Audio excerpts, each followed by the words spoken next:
Kita tidak dapat mengubah pengalaman kita, tetapi kita dapat memilih bagaimana pengalaman itu mengubah hati kita. Ini adalah satu gambaran daripada Elohimnya Yakub. Dia memproses kita, bukan bagaimana masalah-masalah yang kita hadapi, pergumulan yang kita hadapi, peristiwa-peristiwa yang kita hadapi. Bukan itu poinnya, tapi apa yang mengubah hati kita. Ada orang-orang yang mempunyai proses yang begitu berat, tapi hatinya tetap gak berubah. Elohimnya Yakub itu sasarannya hati. Hatinya supaya berubah. Hatinya itu jadi kenal Tuhan. Hatinya itu jadi memahami gerakan hati Tuhan, sekalipun yang begitu lembut dia mengenalinya. Elohimnya Yakub itu mengajari supaya kita tahu bagaimana bergerak bersama-sama dengannya, bersama-sama dengan rohnya. Kalau tanpa proses, kita nggak pernah bisa berjalan dalam ketepatan. Pasti melenceng, pasti dikuasai oleh kedagingan, dan ujungnya nggak sesuai dengan yang Tuhan mau. Ada banyak peristiwa yang membuat kita menangis, tapi kalau kita amatin, peristiwa itu tidak mengubah hati kita. Kita sudah menangis-nangis, bahkan menangis darah, tapi hati kita nggak berubah. Sasaran daripada Elohimnya Yakub ini, hati kita berubah.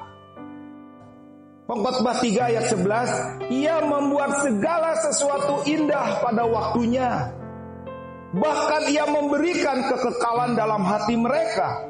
Tetapi manusia tidak dapat menyelami pekerjaan yang dilakukan Allah dari awal sampai akhir.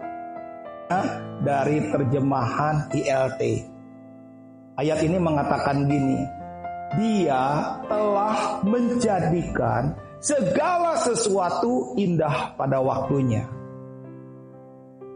Dia juga telah menaruhkan kekekalan dalam hati mereka. Tanpa itu manusia tidak dapat memahami pekerjaan yang Elohim perbuat dari awal sampai akhir. Ini kalimatnya bagus sekali. Ini ayat punya kedalaman yang luar biasa.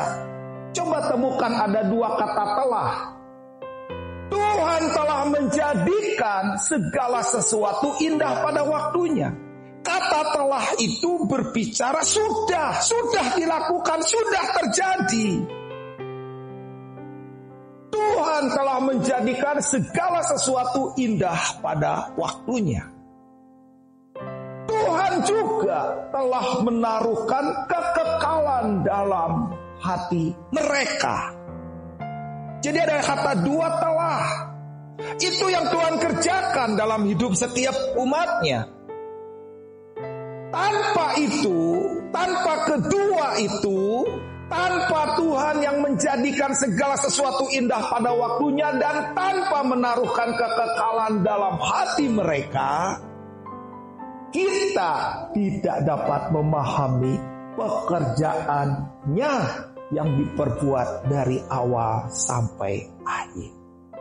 Jadi kalau Tuhan mulai menaruhkan sesuatu dalam hidup kita, Tuhan bahkan telah menaruhkan kekekalan, maka harusnya kita mengenali pekerjaan Tuhan dari awal sampai akhir hidup kita.